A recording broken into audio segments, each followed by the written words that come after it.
Good evening. It is, well, I'm looking at the clock, 2:30 in the morning. My kids are asleep for the most part.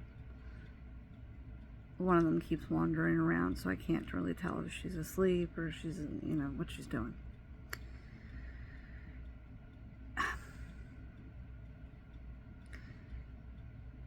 I know it's been a minute, and the last time I did this, I was a wreck.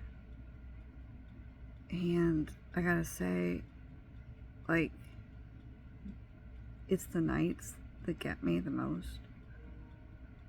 When it's quiet. The thing about trauma and, complex post-traumatic stress, a lot of the mental health issues, depression, anxiety, all those things, they come out more when it's quiet. And that might sound really weird. And I mean, it sounds weird to me too. I wish these quiet times were quiet. But in all honesty, your anxiety heightens. You're almost waiting for another explosion, waiting for something else to happen. Those call of the void thoughts come flying in. There's nobody there to distract you anymore. The chaos that you live in, that you hate, that you don't want to be part of, is a distraction. Shaking the phone.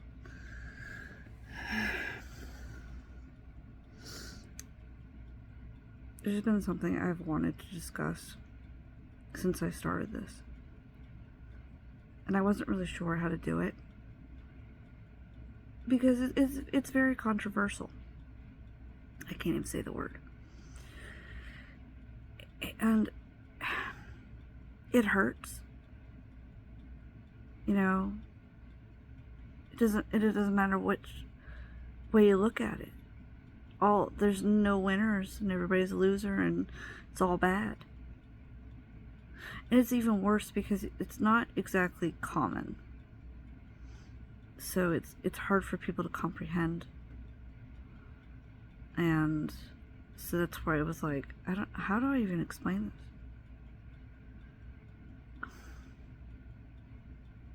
And then it just dawned on me.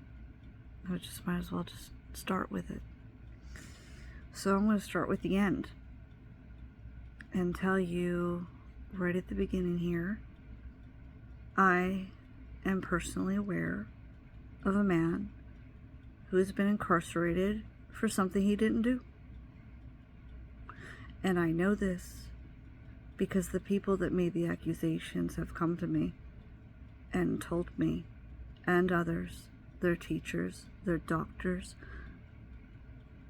One of them's been screaming it for years. One of them writes it in their paper at school all the time. Like, I have to tell her to stop that because I'm worried she's going to, invite hate onto herself. But they say all the time, I lied. I lied. And I lied for various reasons.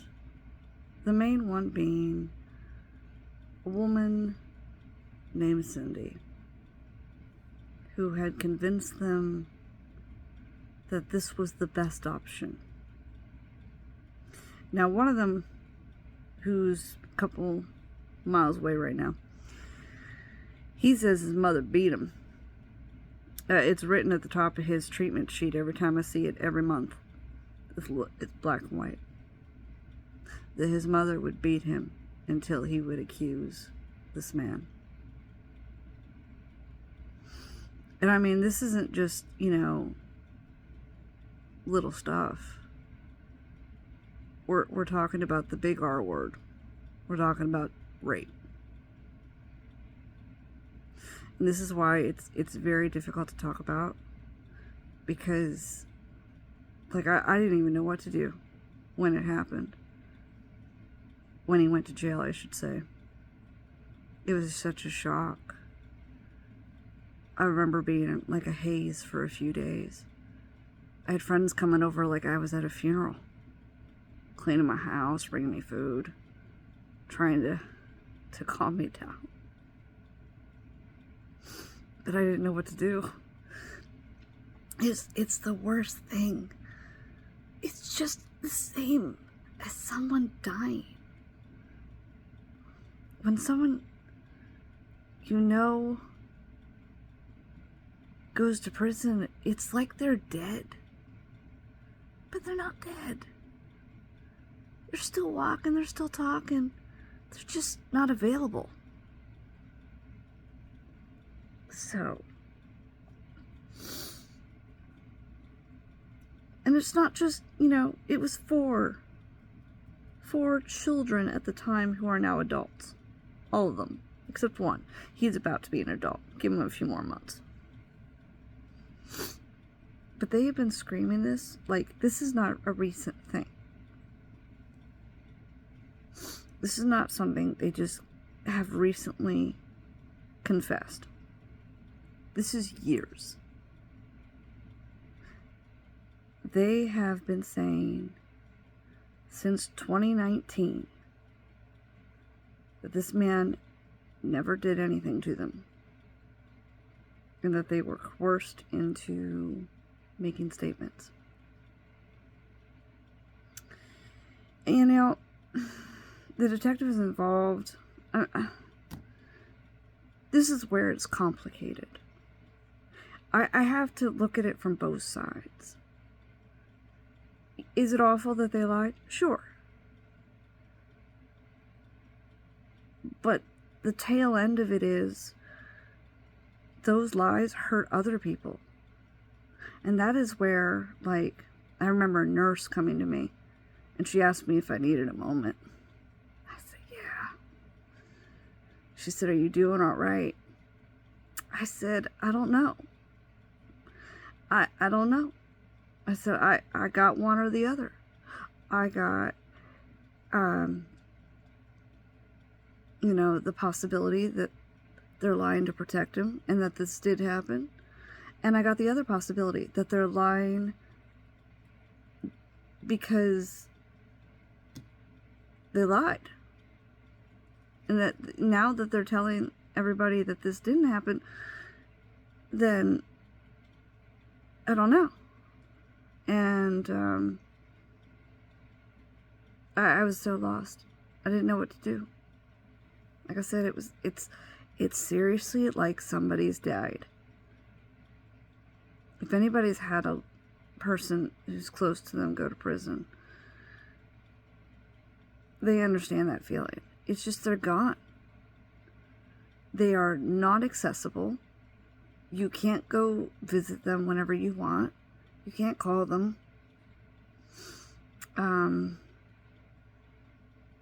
You can't do a lot of things. Everything becomes archaic. You have to make appointments to see this person. And, you understand the security risks of visitation. But, you're allowing yourself to be vulnerable.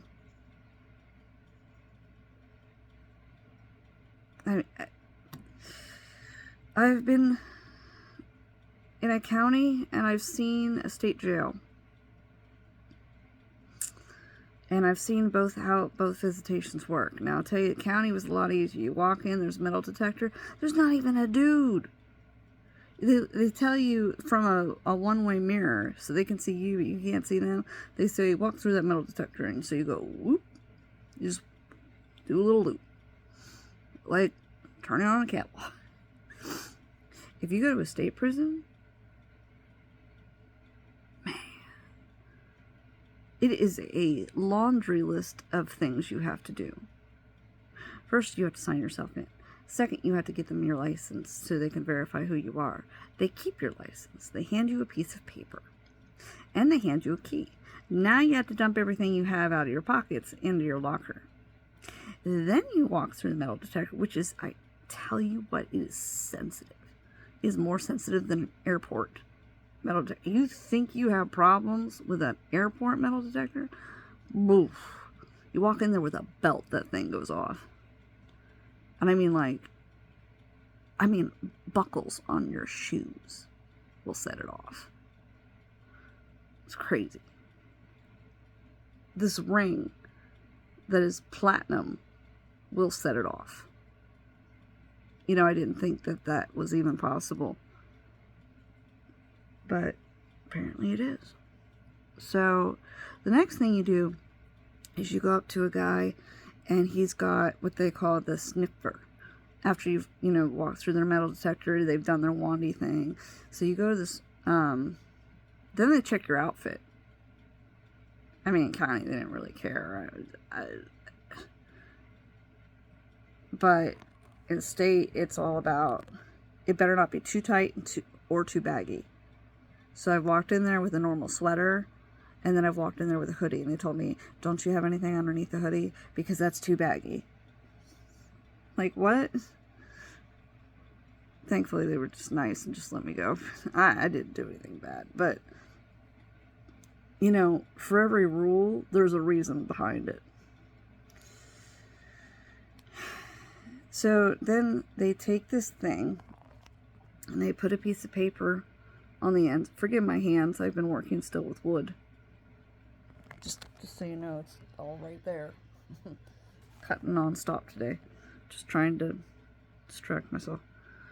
But they rub it on your hands and your fingers, both sides, and your pockets. It's to look for drugs, residue. And you could have not touched anything. Like, before I would go, I would set up my children's medications. Because, most of them are adults here anyway. They're all 18 plus. Not all, but most. And, one of their medicines is Concerta. And if anybody knows the technical term for that, that's called methylphenidate. And if you take that, you take a drug test, you will pop positive for a meth violation. So just FYI. So I'm putting out all these medications. So the first time I went through one time, he didn't tell me exactly what it popped positive for, but it was very faint because it was in my hand. And he told me, go wash your hands and come back. Because, if you're truly a user, it doesn't matter how much you wash your hands. You're not going to get that crap off. So, again, sniffer, blah, blah, blah. Then they write on your hand with one of those white markers that you can only see in a black light. I don't know what they write. Sometimes I think it's their initials. Sometimes I think it's a number. I can't tell. But it's always on your left hand. Scratch that. It's on my right. I was thinking about how I do this. Maybe it is my left. Whatever. Okay, so then you stand and you wait for door number 1 to open. And door number 1 leads you down a hallway where they're opening door number 2, and just like you would expect, they won't open one door without all the other ones being closed. So after the door behind me shuts, I'm literally jogging up this hallway. And then when you get past that door that is now opening, there is a box with people inside in a blacklight place. Literally, it's a blacklight. You have to stick your hand in this box. Which, honestly, the first time I did that, I thought, wow, this is childish. It reminds me of, like, Halloween. Put your hand in the box and see what you feel. Like, what am I doing? They're just checking to make sure you have the mark on your hand. Which then it scared me to death, going, oh, I better not, like, scrub my hands while I'm in here. God forbid it washes off. And meanwhile, I'm taking this paper with me. And then when I get into the visiting room, then I turn over a paper to said dude at the visiting desk, and then he tells me where to go sit. And they've only recently, in the past year or two, brought back the vending machines. So you have to use a card, which you have to fill before you even start that whole process. And to get out, it's the same thing backwards. It literally is. Come out, they give you the paper, you come out, you stick your hand in the box, they let you go through, you jog down the hallway. Minus the sniffer thing, because why? And then I grab all my stuff, and I go around to the guy, give him the key and the paper, he hands me my license, and I leave. That's the gist of it. So, again,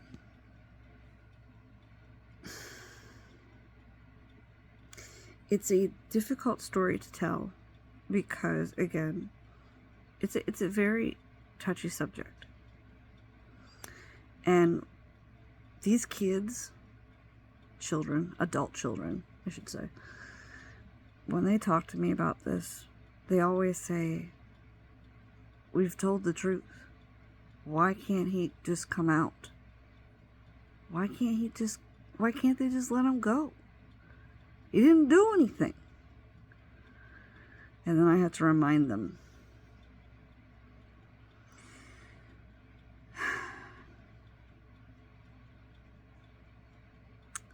There are other people in there that are truly guilty. And our one innocent person could affect those other people. Who's going to stop them from claiming the same bowl? Because ours is true. And it was almost like unheard of.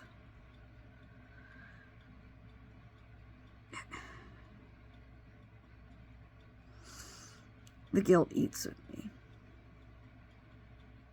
It eats at me all the time. It is every day.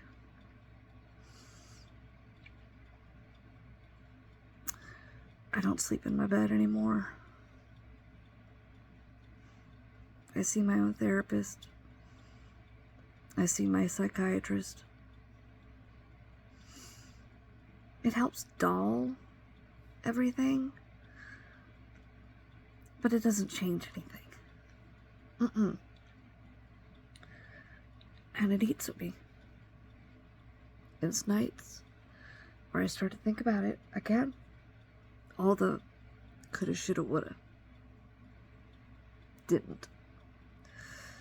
How many decisions did I make where I chose to listen to the police.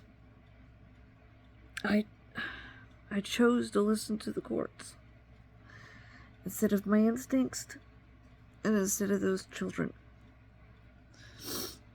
because I thought they knew better. God, was I wrong? I did everything they said.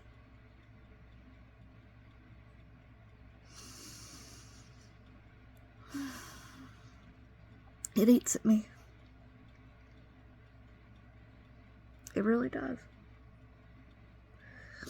There was a man who's lost his life because of a lie. And he can't be released just because the truth is out there. Because it would set a precedent that other inmates could use in appeals.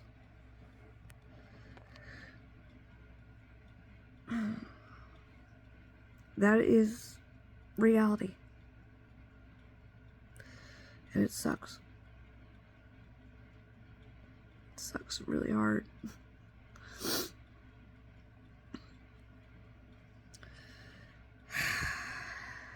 So where do we begin?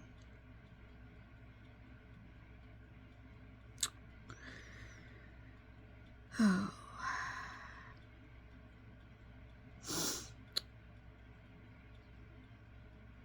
I don't even know where to begin. It's so discombobulated. It's just... I'd love to give you the short version, but the short version comes with many questions. And, I mean, I've spent hours with therapists, school people,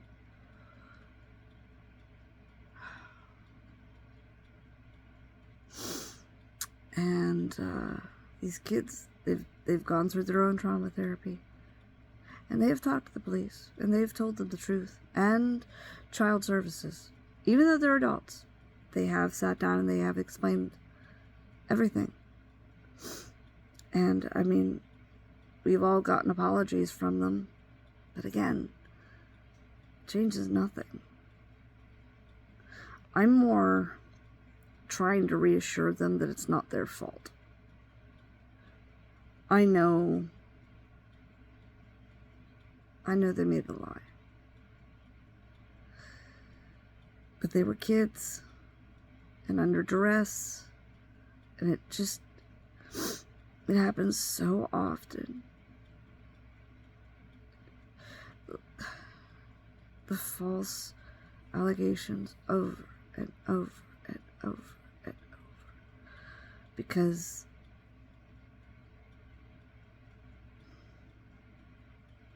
the real abusers were these two women. At the end of the day, that's kind of what it is.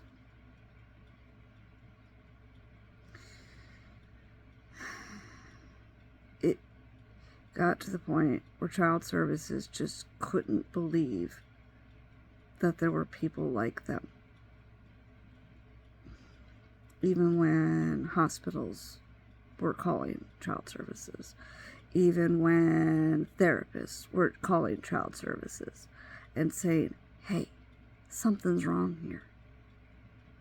There's a documentation on one of their notes where they were put in the psych ward where it said that they caught the one girl saying, I like it here. When I get discharged, I'm going to go home and stab myself with a pencil so I can come back. Because she preferred to be in the psych ward than in Cindy's home.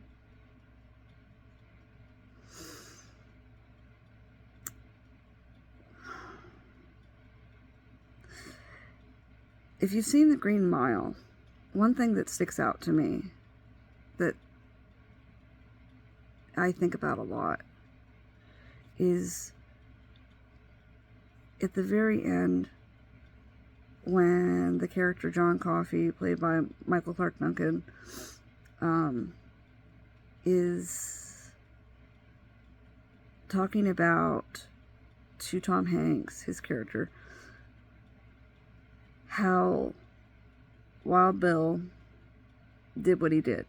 How did he get away with it? You know, and how, you know, Michael Clark Duncan got mixed up in the whole thing in the first place. And he said that he killed him with their love. He used their love. And in the movie, that is exactly what happens. It's, you better stay quiet or else I'll hurt your sister. And then vice versa. And that is the same concept these women used. They didn't just threaten them. I mean, the one kid saying, you know, his mom beat the hell out of him. And again, top of the chart. Just right there. But for the most part, they didn't really get physically punished. They were just told that they would be the reason, if they didn't make these accusations, that they would be the reasons that other people would get hurt. Or their siblings would get hurt. So a few times when Cindy started making the accusations back in 2015, my bad. I always had to think of that year. Like, which one did it start at? When they first went down for forensic interviews, I remember the caseworker saying to me something was off. She couldn't put her finger on it. And the story didn't make sense. At the time, he was 10. So, it was the oldest one who made the accusation first. But she said it felt off. She didn't really give me any other specifics. She just said it felt weird. But we're all told to believe the children, no matter what.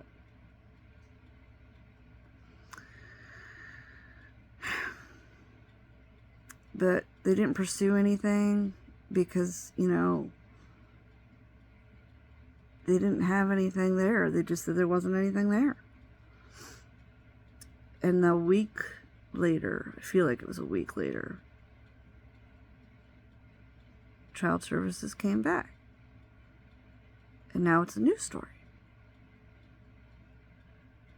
The first story was that they accused the man of showing them pornography. And turned out the man didn't own anything like that. And he wasn't even around to do that. But that's what they said. And then the second story was, well, you touched me. They didn't really say any specifics as to where. And again, this is the older one only. And then a week later, I really don't want to get into specifics about this and put this on YouTube, because I mean, I don't want kids seeing this. I don't want to get into graphics, but it progressed. It was every single week, every month. From, I believe it started in August of 2015. I think the coup de grace happened in December of 2015. And I remember when the Child Services said they were going to take now 2 children in to have rape kits done. And I cried. And at first they said, "Are you crying because you think you'll find something? Or they'll find something?" And I'm like, no. I'm upset because they're little kids. And they're going to be subjected to that. And that in itself is an assault. On a child that has never had anything like that done before, that's an assault. It is extremely traumatizing. No child should have to go through that. But this woman, plus the other woman, I'll tell you what, the brains was more the older woman. The other one was more like a lackey. She just kind of believed whatever that one said, and she went with it. And unfortunately, she ended up damaging the kids beyond belief. And then she beat the other kid. She was the one that did the beating. So this was the first that day. Thankfully, the doctors were smart, and they asked to talk to the children alone. And when the doctors were able to talk to the kids alone, they said nothing like that ever happened to them, and that they were just being told to say that.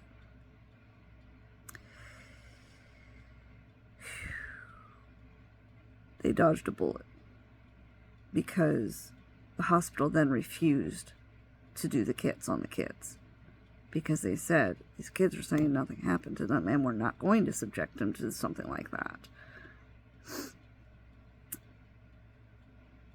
Cindy brought them back to her house. She threw the 9-year-old's dollhouse out the window and locked the older one in his room and took everything out of it. And then told them that they would be responsible for anything else that were to happen to anybody else, that it would all be their fault. She drilled that in their heads.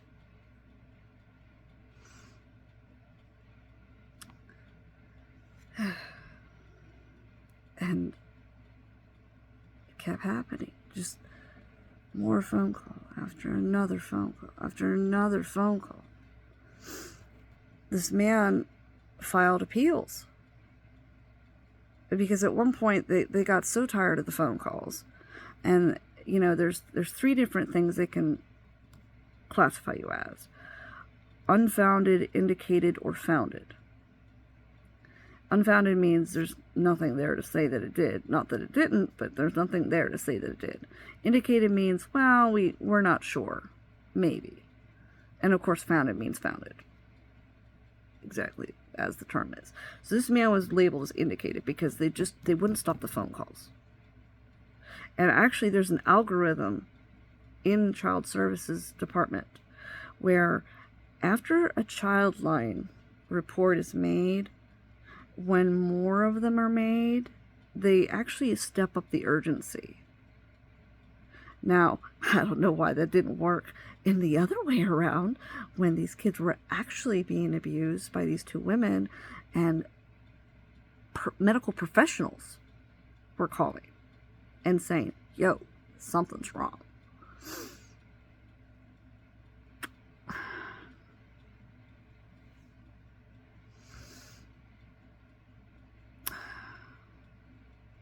So,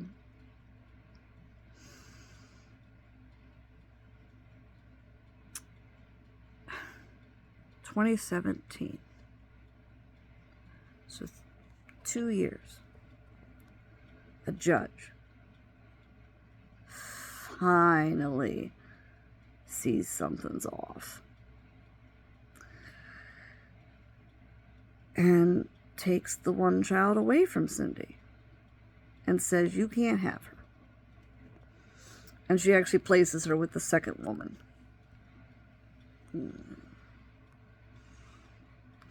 So when they do that, she's with the second woman for about 2-3 months, 4, something in there. I want to say it was March and April of 2017. I get a phone call that this woman doesn't know what to do. That this child, her daughter, by the way, has made a confession to her. And I mean, the reason why she made this random confession wasn't just random. She didn't just pop out of the blue and say, oh, by the way, blah, blah, blah. Actually, what had happened was the mom wanted her to do her homework, and she didn't want to, so she told her mom she was going to go to school and accuse her of sexual assault. And mom wasn't playing, and she said, here, I'll dial 911 for you. And she did. And the cop showed up, and they questioned her, and of course she said, listen, I was just mad. I didn't want to do the homework, because this was their go-to. This is what they were told to do. This is how they were trained. Was they were rewarded for the lying, and they were punished for the truth. It's so twisted. Messes with your mind. Something fierce. So the cops sat down with her, and they told the girl, you know, listen, you can't be doing this. And then they kind of warned her, like, you know, you make these kind of accusations up, you go to prison, you know, so don't be making them up. And they left. And that's when mom's harping on her. You know, how dare you make these lies up, blah, blah, blah, about me, blah, blah, blah, blah, blah, blah, blah, blah, blah. You know, she's just whipping her, basically. Not physically this time. And I say this time because there are other times. But,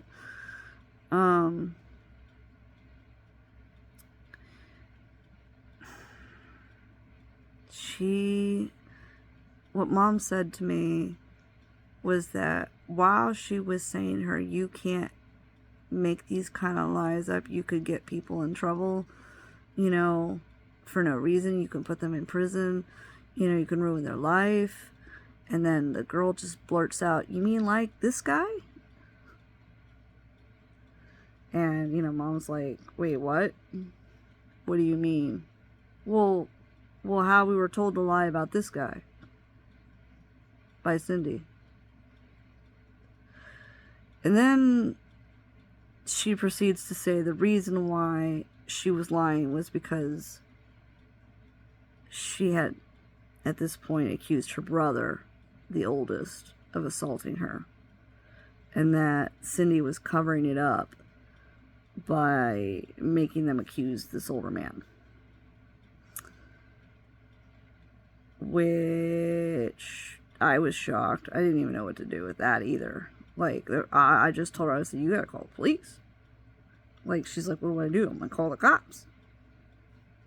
You know, because what else are you gonna do? Call child services. I said, she needs a protection order, like now.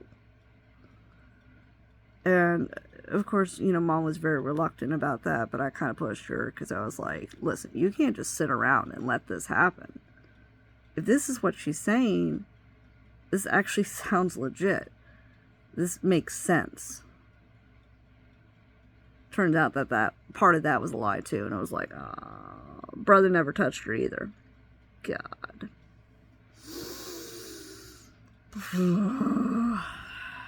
She was just used to, you know, her way out was just accusing everybody of assault. She got in trouble. Oh, well, this person assaulted me. She did it a few times in her adulthood too. Accused one of her mom's boyfriends, who she hadn't seen. And I mean, the date she gave, she's on camera at school. And I was like, oh my Lord.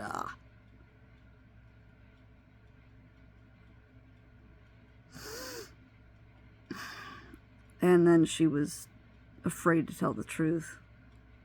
She said everybody will hate her.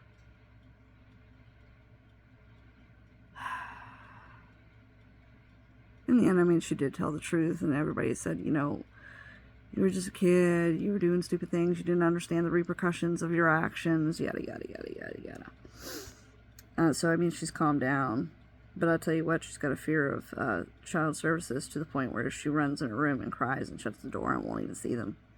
If she sees a police officer, she wigs out. Like, freaks out. They all kind of do. Because these two women used child services and police in a negative form. They were not their saviors. They were people who would reprimand them. Because once, you know, they started making up these lies about this man, these two women started making lies about the children themselves. They would call the police on the kids. I shit you not. Whenever they were out of control or they were having a temper tantrum, 911. What's your emergency? Oh, this kid's out of control, send the police. And the police would come down, and their protocol was to throw them in the back of an ambulance and bring them to the hospital for a psych evaluation and for a 72-hour hold. That is standard protocol. Because police don't deal with children. And if a child is that out of control, they just load them up in the hospital and send them on their way. And you know what happens at the hospital? They'll ask the child, are you suicidal or homicidal? And even if they are, they still discharge them. They don't want to deal with it either. And frankly, they get really PO'd at the cops for just sending every kid their way. It is a broken system. It sucks.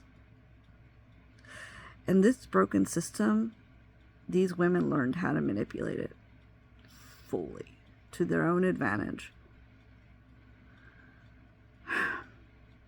So these kids were in and out of the psych ward probably about 50 times, and I'm not exaggerating. I have a stack of just 2 years. 2 years. Stack. Like they couldn't even give me any more than that because it was just so much. They couldn't fit it in the folder. I said that was good enough. I just needed some background. And when I read these reports, some of them, the kid was discharged in the morning and back the same night. And they're calling child services because the kid is saying, my mom's beating me. of course, they blame themselves, and they would say, well, Mom beat me because I'm crazy. It must be my fault. So there goes that thing again, where it's twisting it in their head that they're the problem. They're not doing enough. They're not good enough. Constant rewiring of how they're supposed to function in society. There's a woman that says to me when she sees me, there is evil in this world that is just, it's just unconscionable. You can't even imagine it. You don't understand. I didn't understand. Like, why? What's the purpose? That's the question I kept getting asked by the detectives. Why would they do that? I don't know. First guess, I thought it was money. Because Cindy had applied for Social Security for the children when she first got them. Because they're not her kids. Obviously, they're Catherine's kids. So, second woman is their mother. But Cindy had 2 of them. And she had applied right at the beginning. She went doctor to doctor. You guys ever see that movie or heard about the case of Gypsy Rose? That woman is Cindy. I'm not exaggerating, not even a little. That's exactly what it was. She went doctor to psychiatrist to doctor to psychiatrist until she got the diagnosis that she wanted. So she could pass off that they were disabled in order to collect a Social Security check. And when the idea came that she wasn't going to have the kids anymore, and they were going to go back to their parents, she tried to bribe the parents. I shouldn't even say bribe, it wasn't a bribe. She tried to manipulate the parents into thinking that she should still keep the checks. Because, she could lose her home. And that's all she kept talking about. I need the money. You have to wait until I'm secure, and then, so help me out by giving me the checks, which I was the one to put the foot down and said no. Because it's not for her. It's to take care of the kids. That's the purpose of the checks. And frankly, they had a list of diagnoses to the point where I had to take one of them to get reevaluated because she had like 12 diagnoses. In the end, it's the C-PTSD, the depression, and some bipolar. And that's it. Thankfully. But Mom also had them convinced that they were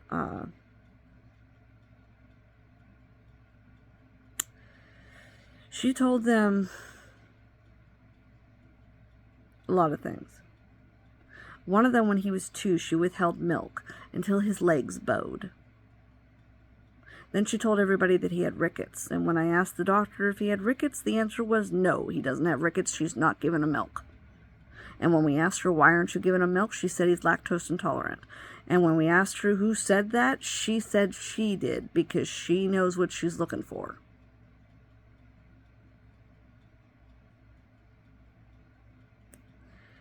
If it wasn't for the doctor pushing the milk, they were talking about breaking and resetting that boy's legs. Would have been in braces for most of his life. Another time he showed up, he had burns. Burns right here. His whole face, right down here. Covered in it's red and it's got, dots all over it. It's a burn. And I'm like, what happened? And she's just nonchalant about it. Oh, he kissed a skillet. He thought it was funny. What kid kisses a skillet? Burns right here. Okay, if you would have kissed it, it would have been maybe right here. Not his whole upper face or lower part of his face. Okay, just no. I never found out what happened. He was 2 years old. So he's never been able to articulate what happened because he doesn't know what happened.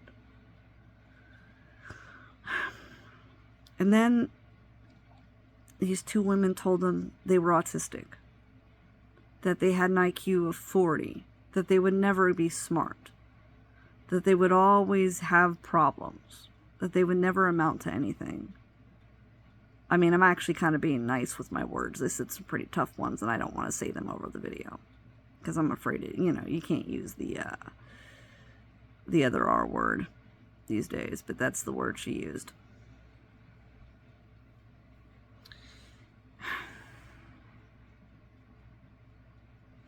So, oh, and then,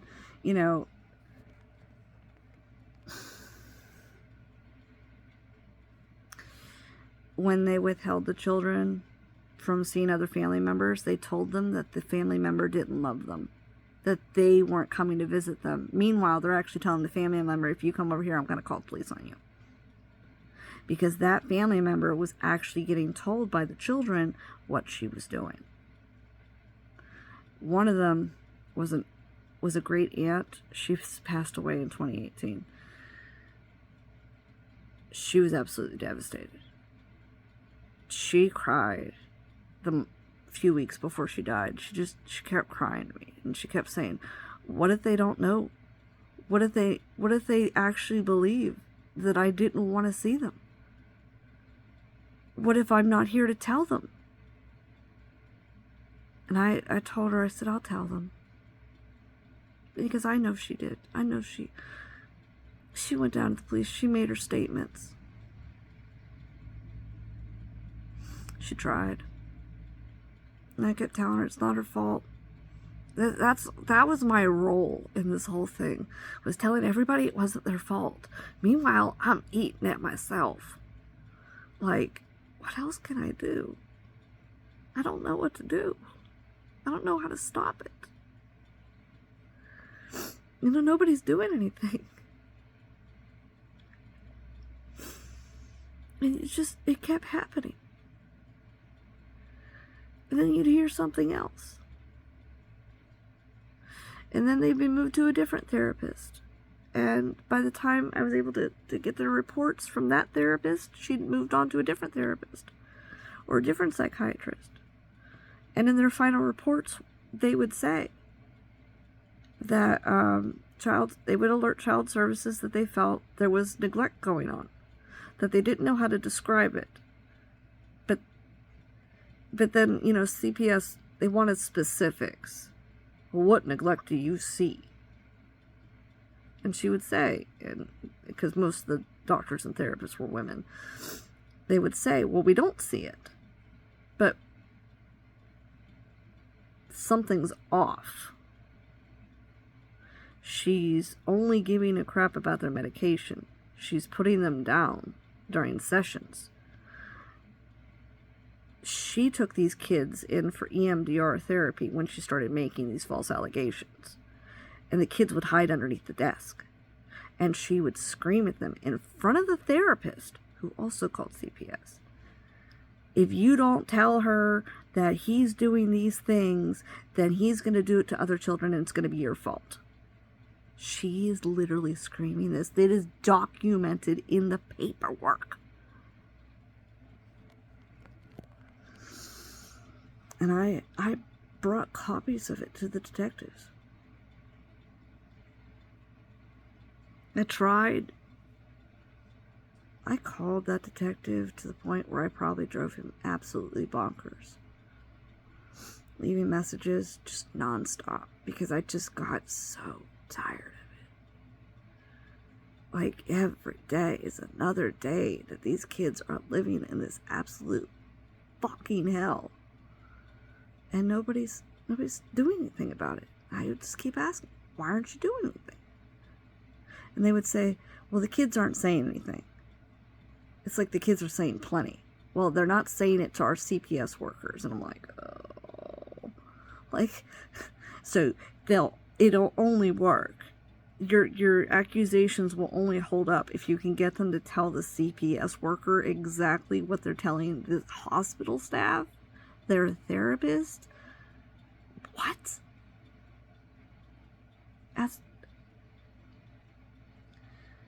Tell me where that makes sense.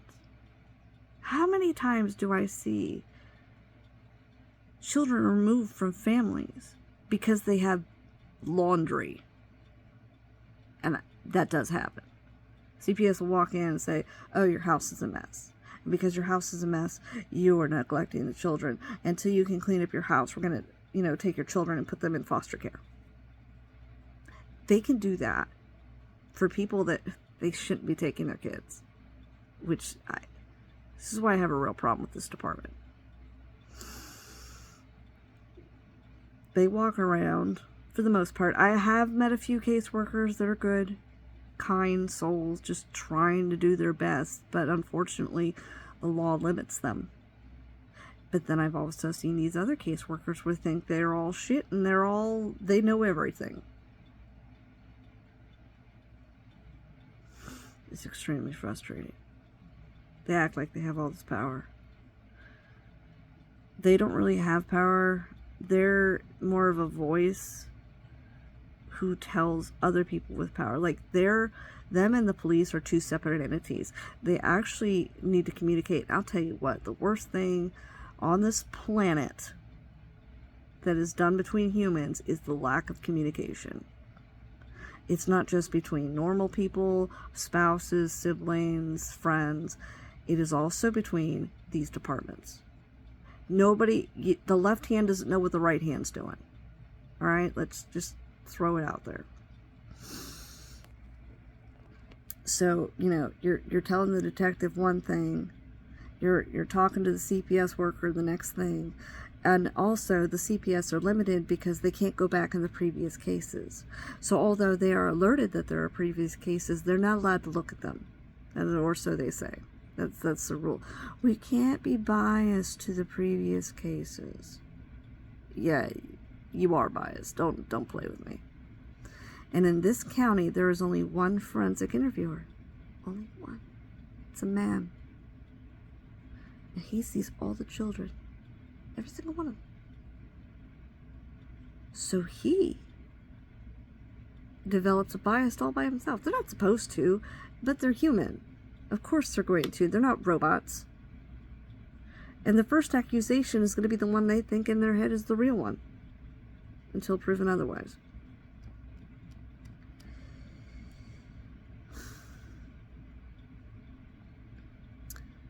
And, the older brother and the older sister were separated at that point in 2017. Almost permanently. In fact, a judge awarded mom sole custody of the girl and gave Cindy the boy. Which I always thought was bad too, because I knew Cindy had been inappropriate with children in the past. Which I kept bringing up, but because she's never been convicted or charged, or yada yada. Plus, she's an old lady. She's an old lady now, like hitting her 80s. And, she plays that role very well. She's very good at it. Very good at the poor little old me. She has Munchausen. I know she does.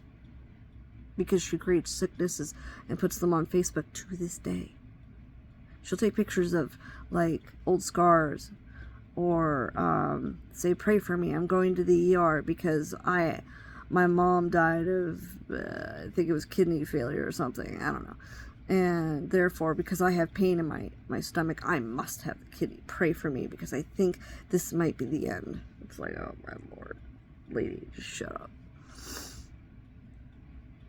So...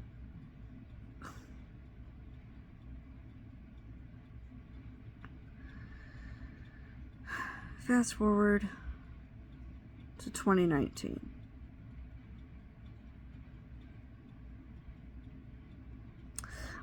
Oh, let me step back one more time.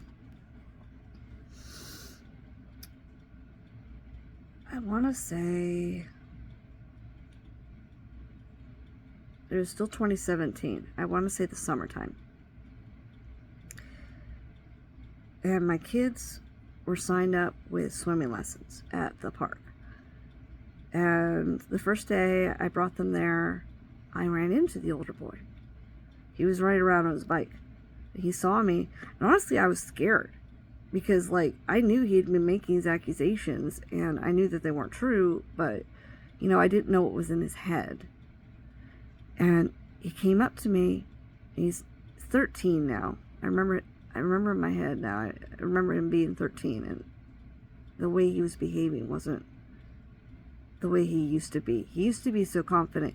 He used to be a little boy, like, you know, running around being goofy. And he dropped his bike, and he came over and he asked me for a hug. He said, "Can I hug you?" And I was like, yeah.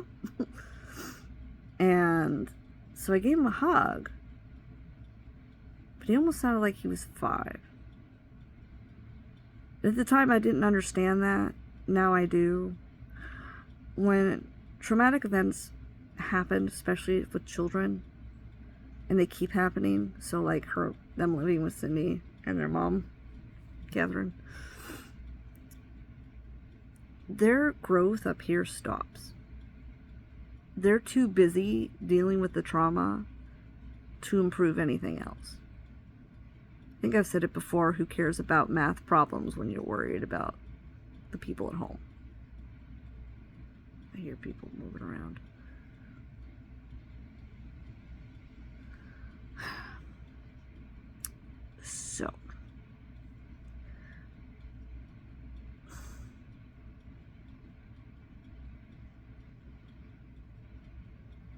So anyway, he acted like a little kid.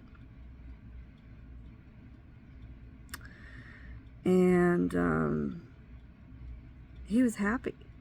He was happy I was there. He was happy that the man figure was there too. He asked him for a hug, which I was a little surprised about. Actually, I was kind of worried because all these accusations kept happening, and you know, how do you stay safe at that point? Like, you know, you don't want to shove the kid away because you know that woman's doing something. You don't know what it is, but you know that woman's doing something to make him say those things. So how do you stay safe from something you didn't even do? So our only thought was, you know, don't go anywhere alone with him. You know, always stay in the public eye. If he goes into one room, you stay out. And I mean, like, just in the pool area. So I'm not even talking about a house. And so that's the only way we had to approach it. Was we went in, he went in the changing room, the man stayed way out. And then when he left the changing room, that's when the man went in. And he changed, and he came back out, and honestly, he wasn't even really swimming. He was there to help our son do floaties, because he was like 4, and you know, you're trying to teach your little one how to swim. And he was happy. It was a good day. I was scared, but I was just happy to see him happy.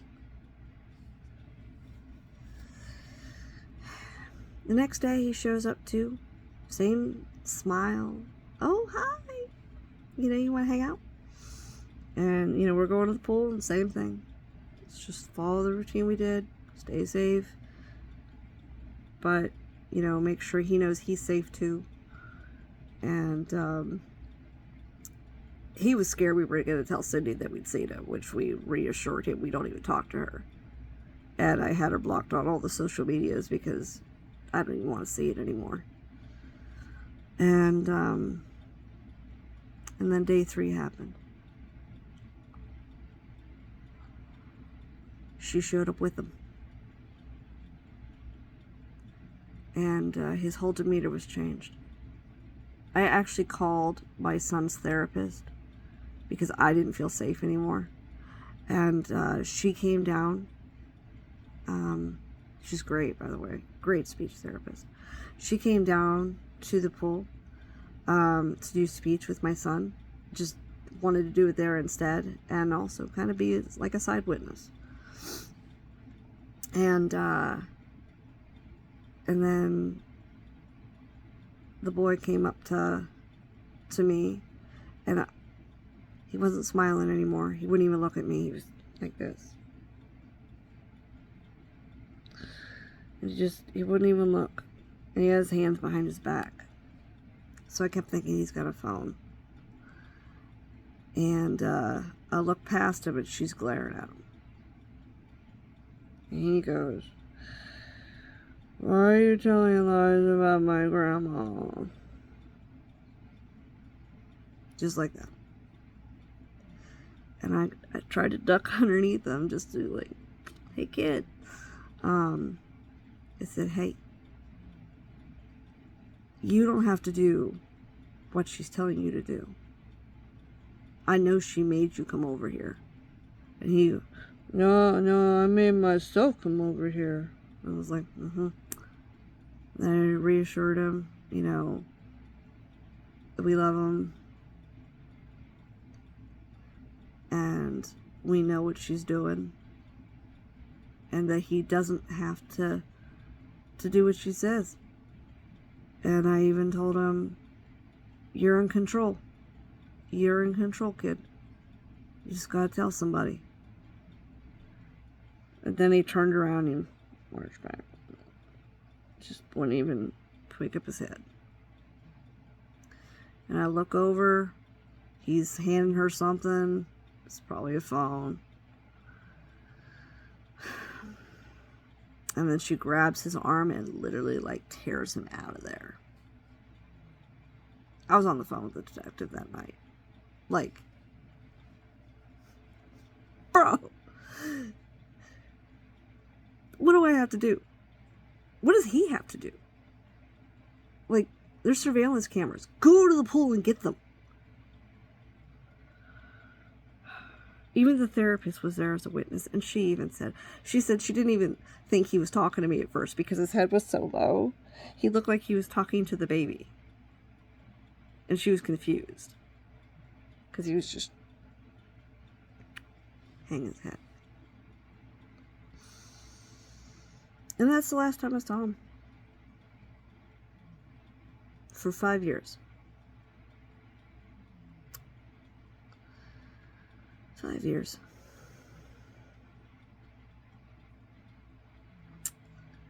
Fast forward to 2019. CPS told me that all the false allegations added up to about 33 phone calls. 33 times this disruption happened. 33 times. They not only had to question this child and this man, but also disrupt all the other siblings. So they would go into the school and they would pull these kids out of class. And they would question them over and over and over, exposing them to all kinds of shit. One of them, he was like 5. And, he's being asked questions about sexual assault, and he has no idea what they're talking about. And, at one point, the forensic interviewer, he got mad at me. And one of the girls was being interviewed, and she called the woman Cindy. And the interviewer, "Why doesn't she call her grandma?" And I said, "Because she's not a grandma. She really isn't. She's got no blood relation to those kids at all. Zero.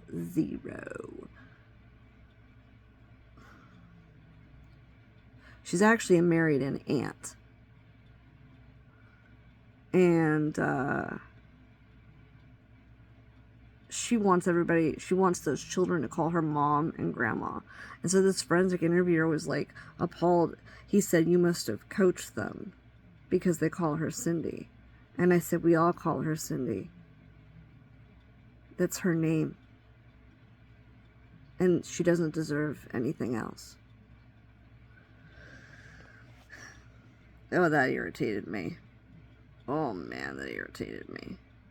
Because once again, you're accusing us of something, and while you have medical professionals with PhDs, bachelor and master degrees, telling you Cindy is abusing these kids, Catherine is abusing these kids, and you're just sending them right back home like nothing's happening.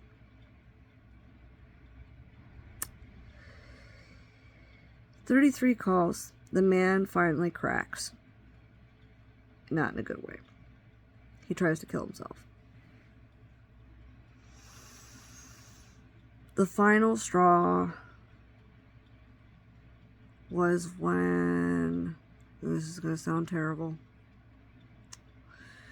just like the girl accusing Catherine and her mom because she didn't want to do her homework.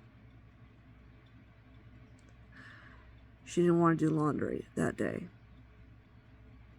And then the other girl had her phone taken away.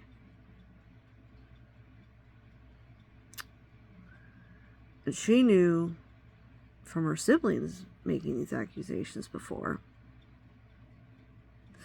that it seems to stir the family up and everybody up around them. So she made the accusation, followed by the sister making the accusation, and then they went back in the reports to the old accusations, and the man had enough. He said, "I'm done." I didn't even know what he was doing. Like, I had no clue. Honestly, if I knew what he was doing, I would have called an ambulance. But I didn't know, and I wasn't home, so I couldn't do anything to stop him. He called neighbors and said goodbye. He said, "It was nice knowing you." And they were confused. Because it was just, what? And I remember driving past him, walking down the side of the road. I didn't know what he was doing. I didn't even know where he was going. He was crying. And these girls had made an accusation. They had to be taken seriously. I took them myself to the hospital to be examined, which they said there was nothing there. One doctor tried to tell me the hymen can grow back. Can you believe that? Like a medical professional is trying to tell me that the hymen can grow back. Every other doctor I've ever talked to tells me that's a load of shit. That's not even possible. No. And plus, when they were questioning and they were asking the children things, they weren't giving them open-ended questions. They were giving them closed-ended questions. And the difference between that is, if I ask you yes or no, that's a closed-ended question. There's only one answer. Whereas an open-ended question is, what happened? And then you have to tell a story. You have to explain yourself. So they were asking closed-ended questions. They asked them, was it one time or many? Many. Why didn't you stop it? Were you scared? Yeah. Did he threaten you? No. What else did they ask? What day did this happen? Yesterday? Today? The day before? And one of them said today. And of course, the doctor's trying to tell me that the hymen can grow back in a day. You're an idiot. You're an idiot, doctor. I will scream it to the world. You're the biggest moron on the planet. There is no way. That does not happen. I don't care. It doesn't happen. No. That woman should have lost her license. The other one kept changing the date. First she said the day before yesterday. And then she said, well, maybe it was 2 weeks ago. And then like a couple hours later, it was, it was a month. It's been a month. It just kept changing. Actually, I told her to be quiet because I was on the cop's side at this point. Like, I didn't know what was going on. I knew that the man was saying goodbye, and the cops are telling me that he's guilty. And so I'm going with what the cops are saying. And I'm worried the girls are going to tank the case. Like, you're screwing it up. You're making up stories now just to fill it. Shut up. That's big regret number 1.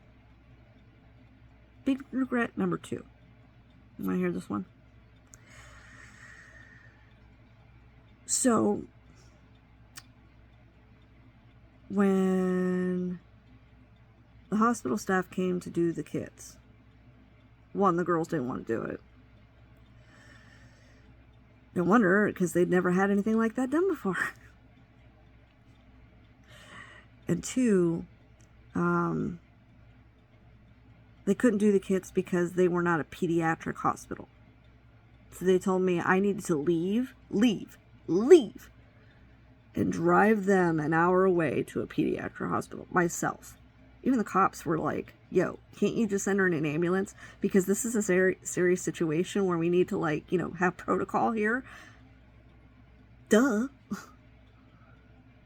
What were they thinking? And they said, no, she's got to drive them there. I was like, are you fucking kidding me? This is stupid.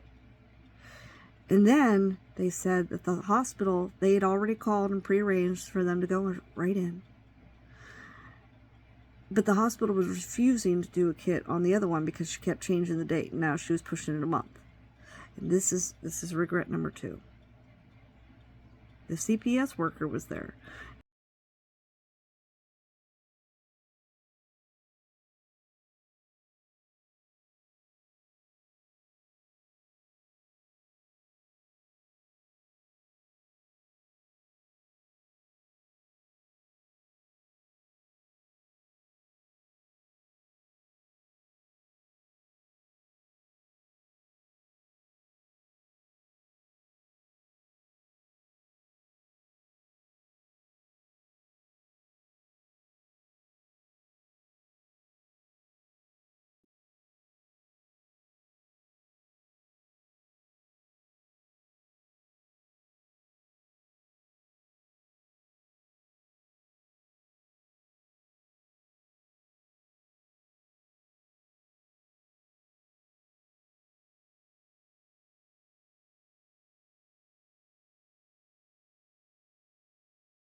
way.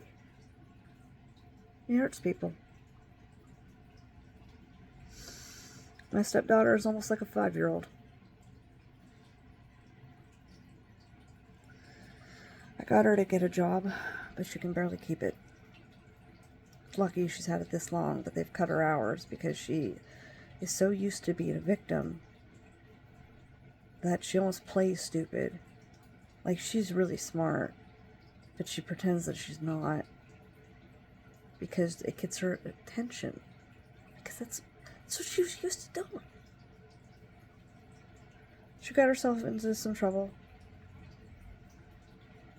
She's dumped boyfriends for no reason at all, except that they won't give her attention. Trying to teach her, normal affection, but she's not used to it. I got her when she was 12. Because after that court hearing in 2017, in September of that same year, Mom brought her here and said she didn't want her anymore. Literally. With a tote. And I'll never forget, it was a pink tote that was like half broken, and it was see-through, and the only thing in there was 2 shirts and a ripped up sheet. There wasn't even any clothes. It's just, she gave me garbage with her. And I asked her why, and she's like, well, that was on her bed. Woman.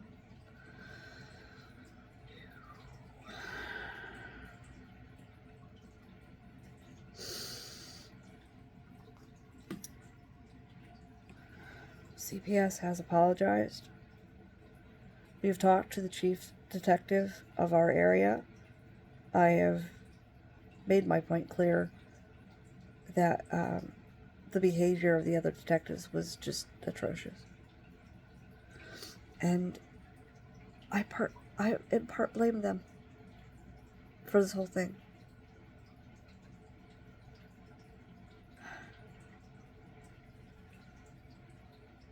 They should have did something. They should have acted when it would have mattered. Way back in 2015. Probably even before that.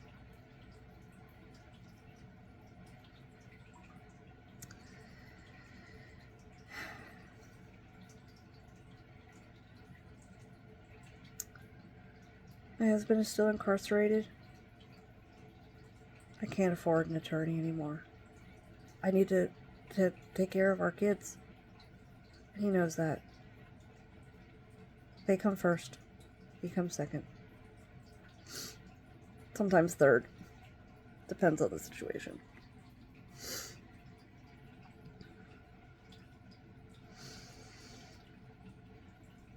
These kids hurt. And like I said, I picked up the oldest one yesterday. He called me practically in tears. He said, can you give me a ride back to Cindy's house? No, I don't want to go near that house. But he's since moved back in with her because he kept saying to me, it'll be okay. I'll just lock myself in my room again. As long as I stay there, she won't hurt me. Well, she has. And so he called me and he said, everything's a fight with her. It's raining. I'm not feeling good. Can you take me back there? And I said, yeah, I will. So I get there. He's telling me that, this present week she's yelling at him about DoorDash. That she's demanding that if he orders anything for himself, he must order something for her. Otherwise, he doesn't love her, which I told him, she's not your wife, dude. He doesn't understand the boundary thing. I keep trying to explain to him, that's not how a woman her age and her again, she's my husband's foster mom, which is why she wants to be called mom and grandma, and I won't. That woman's evil. But he had the kids, or she had the kids call her mom for a long time. He still kind of does that, because it's just, he'd been doing it for 18 years. It's hard habit to break.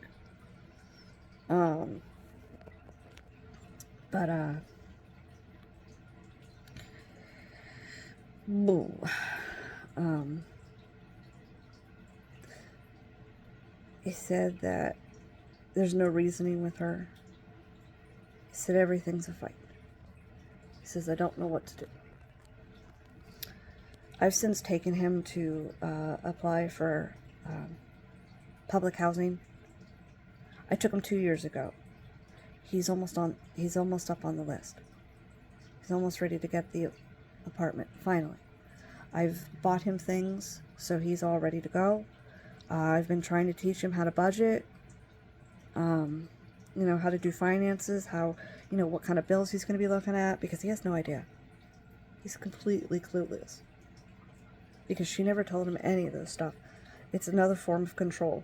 When you deprive people of information, it's another form of control because they don't have that information to be independent.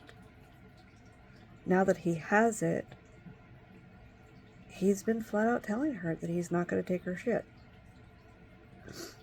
About 2 weeks ago, he called me while I was at a funeral, and she'd hit him in the face with a broom. And I said, why didn't you call the police? He's like, well, for one, she's going to lie and say she didn't. And then she's going to say that she was defending herself, which she wasn't. And then I'm going to go to jail. Or he says, maybe they'll believe me and she'll go to jail, but then she'll have me removed from the house. So I'm stuck. He says, I'm just going to lock myself in the room.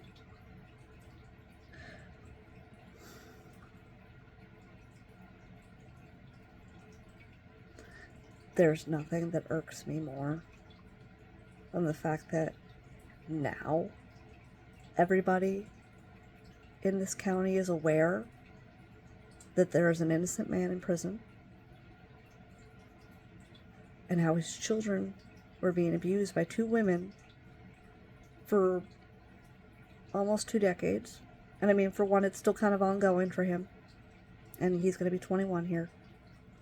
A few short months.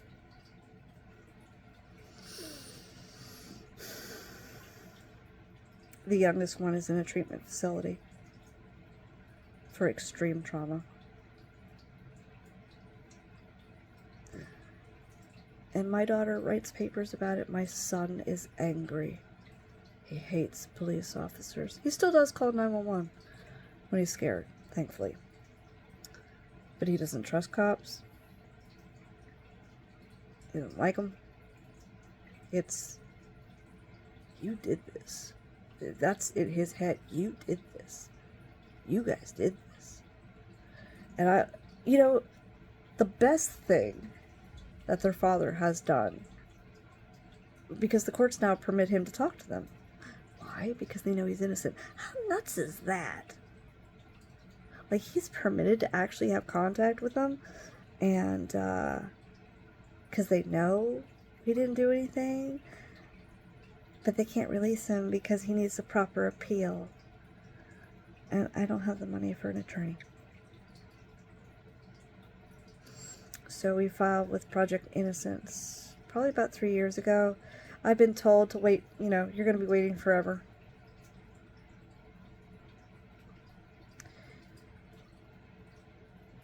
Their father blames himself. He's never once blamed them. Never. Never. He's always said that he was the dumb one who took the drugs, who made the phone call, and he should have, checked himself into a hospital. There were other options that he just didn't see at the time. And, of course, he also blames the DA for the blackmailing because, a lot of attorneys have told me, one in particular, I liked her. She was the guardian ad litem for my stepdaughter, and let me throw this one out at you. During all the court proceedings, Catherine, Mom, filed to take my stepdaughter away from me, saying that the, quote, DA told her to do it. And then when we actually got to court, the judge didn't see a reason to do that. He said, Jess is safe. What are you doing? She's perfectly fine staying with her. And she's like, well, the DA told me to. So they appointed a guardian ad litem. And that's fine. I had no problem with that. She was a nice lawyer. I liked her. I gave her a tour of the house, gave her all the information. She had unlimited access to my stepdaughter, one-on-one, because technically guardian ad litem is the child's attorney. They're supposed to act for the child's best interest. That's the point. And of course Catherine didn't like that, but anyway. So after the guardian ad litem was appointed and we went back to court, the guardian spoke first, and she said that, one, she's got all the information that says Haley's very happy, and that Haley's wishes were to remain with me but keep visitation with her mom. And then he asked the guardian about my husband, her dad, and she said, quote, she said, I'm quoting, so I'm not saying the attorney said, okay, I'm quoting. The attorney said, she said her father never molested her. And Catherine blew up in the courtroom. I don't want her. I don't want her. I don't want her. Nope.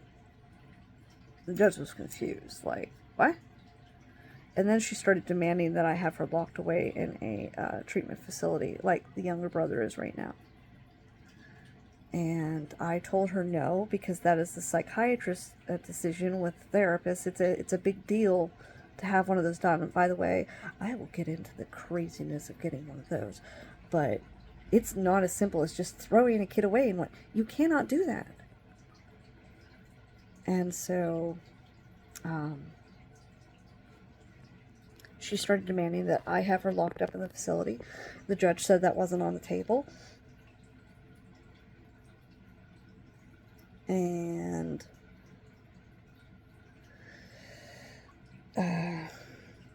she said she didn't want her.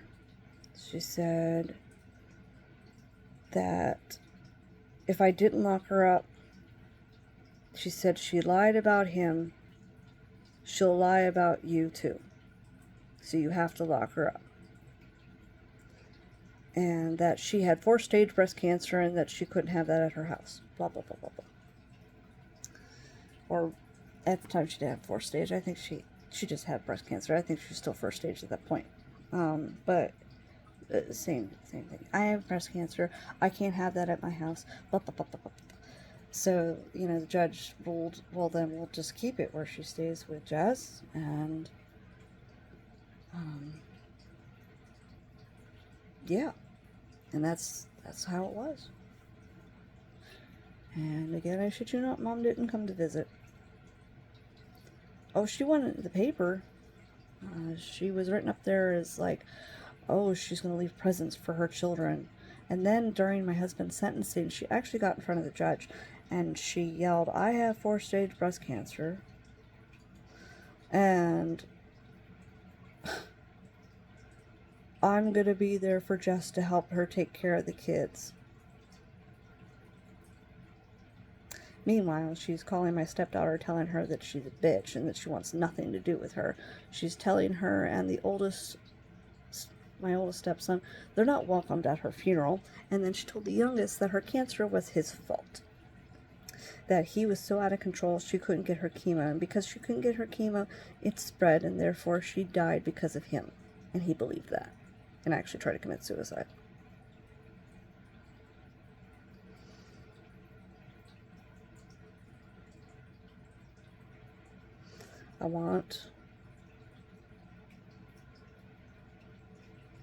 I wish I could turn back time, but I can't. It's actually a very common thing I tell the oldest one when he's really upset. He just keeps saying, I just wish I had a family. I wish I had a mother that gave a damn. I wish I had a grandma that would bend over backwards like normal grandmothers would. He never experienced that before until, he got to meet my mom and my grandmother. Seeing somebody care was alien to him.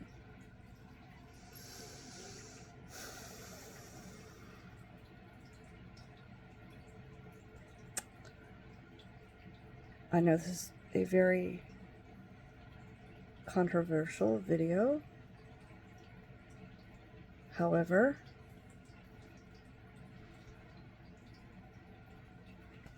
it needs to be out there. I don't know what else to say to that. This is the truth. Nothing but the truth. We're getting along these days. You know, the apologies helped from the departments. The reassurance from the caseworkers from CPS telling the kids themselves, look, it's not your fault, it's Cindy and Catherine's fault. They were the adults in the situation. They should have known what they were doing was wrong, and they did it anyway. I think helped alleviate some fears, because Cindy had also told my oldest stepson that he could be arrested if he ever told the truth. You know, lovely, right?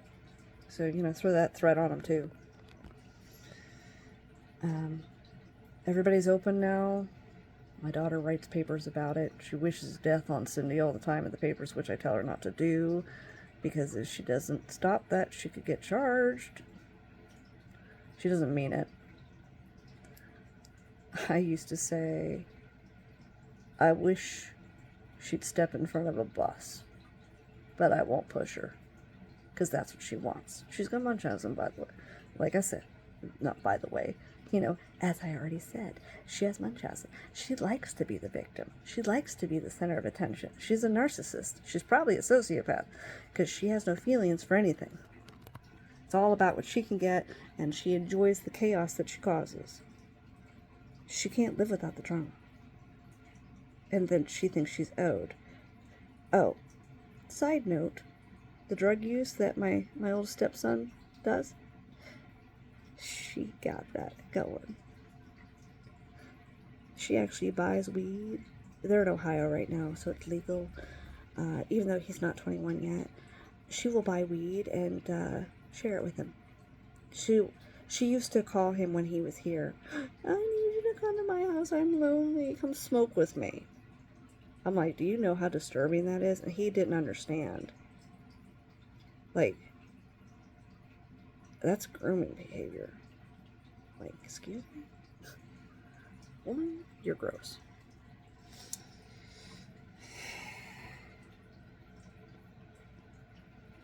But that is the heart.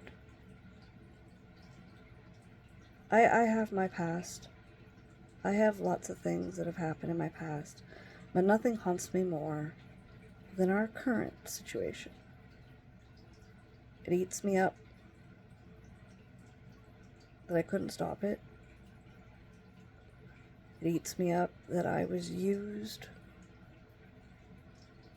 to take away a man's life by the court system.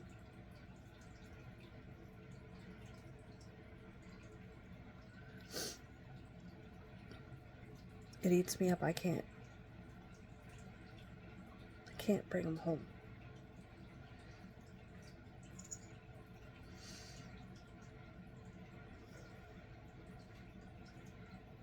I haven't slept in my bed in 5 years. I can't. It's like he's dead. But he's not.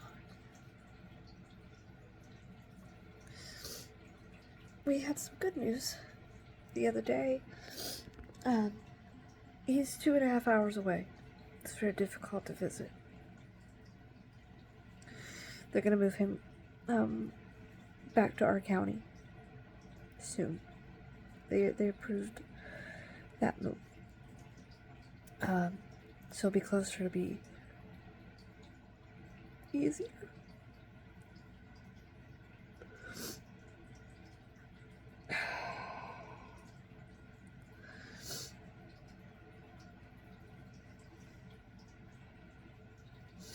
I'm sure there are things I didn't go over. I'm sure there are things I left unsaid. It's, you know, it's graphic enough.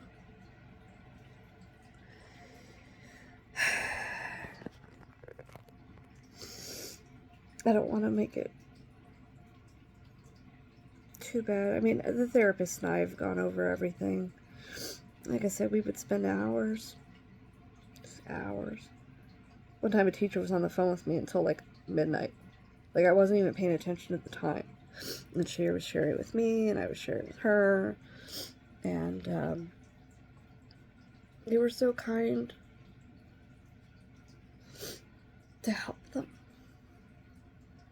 The BSC, she cares so much about the younger one that even though she's had to discharge him, she still goes, she's gonna go up and visit him. We see the problems they have, and the possible future that they have, and the probable future for the youngest probably is going to be prison. But we know they were good kids. They just had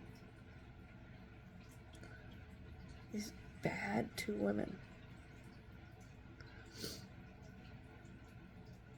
Don't ever let anybody tell you that there's no evil in the world. I didn't want to believe it either for a long time. I wanted to figure out some excuse. I used to make excuses all the time. Maybe she's grieving. Maybe she's got brain damage from the drugs. No, she's just evil. And I've come to terms with that.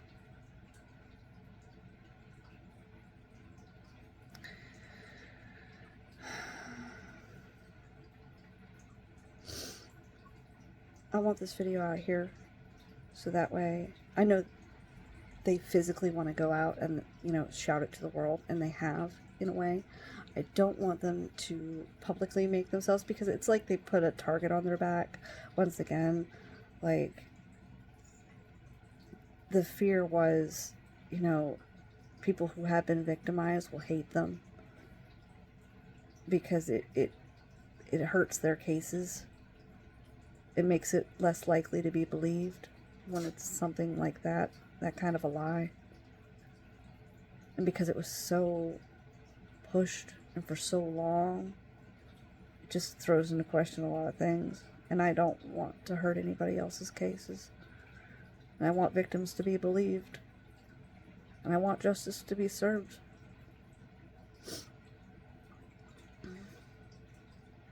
My daughter is going to college this year, and she wants to do forensics because she said she wants to make sure those who are guilty get, you know, punished, families get justice, and the innocent are vindicated, I think is the word used. Basically, you know, making sure that only the guilty go. I think it'll help ease her conscience, too. Because I know she beats herself up a lot. I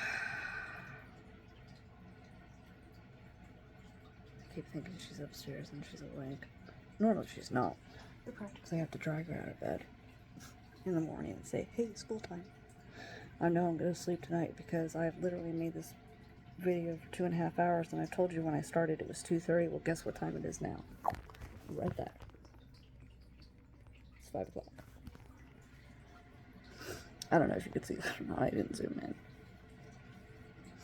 I'm probably going to have to go change my contacts out because I have just completely destroyed this pair by crying my eyes out.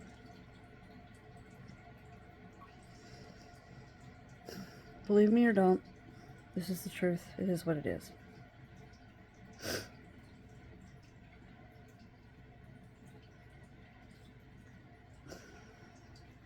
One day I won't be here anymore.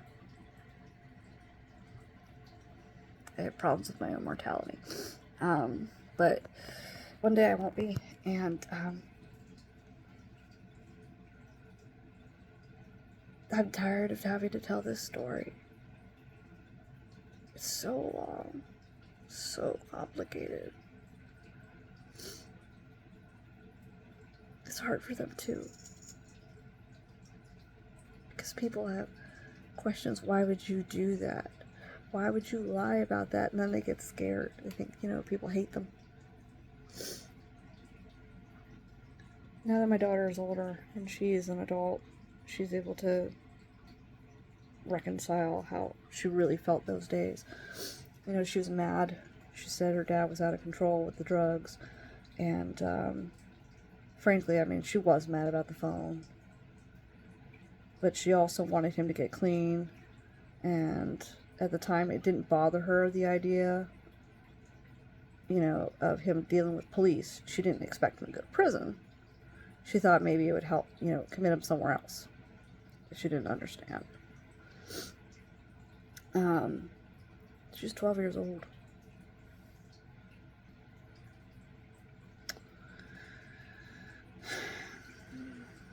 Going on 13. It's hard. Especially when you have friends that are telling you to do the safe to say. You don't like what your parents are doing? Go to the safe to say. Every good idea has somebody looking to exploit it. It sucks.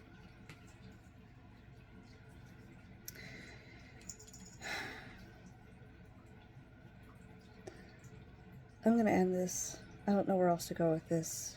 This is current. Today is February 28th, 2025. This is where we stand today. So I've literally jumped the whole way ahead. And told you what we're going through now. What we go through every day. And we're just dealing with it. We have our visits. They have their phone calls. And we go on with life. We just pray. One day things will be better.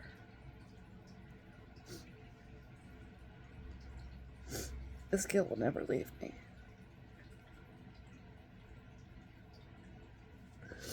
Not until he is vindicated.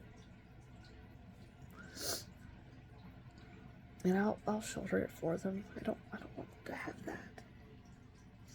I know it eats them up. I don't want them to have that pain. So I just keep reminding them it's not their fault. They didn't do it. They were kids. It's that blasted evil woman's fault.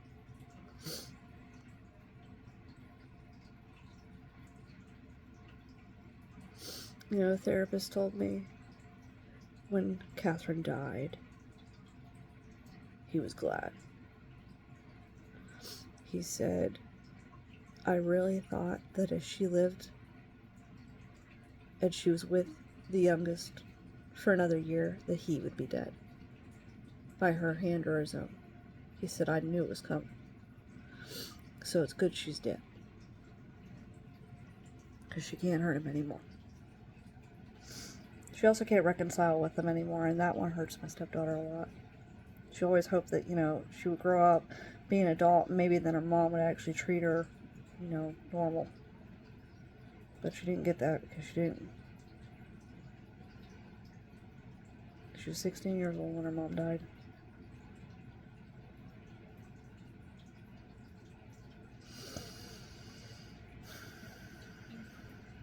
$15, not bad. Yep. She's 15. Brother was 16. Yep. What a terrible thing. It's not fair. Life's not fair. And we have to get over it.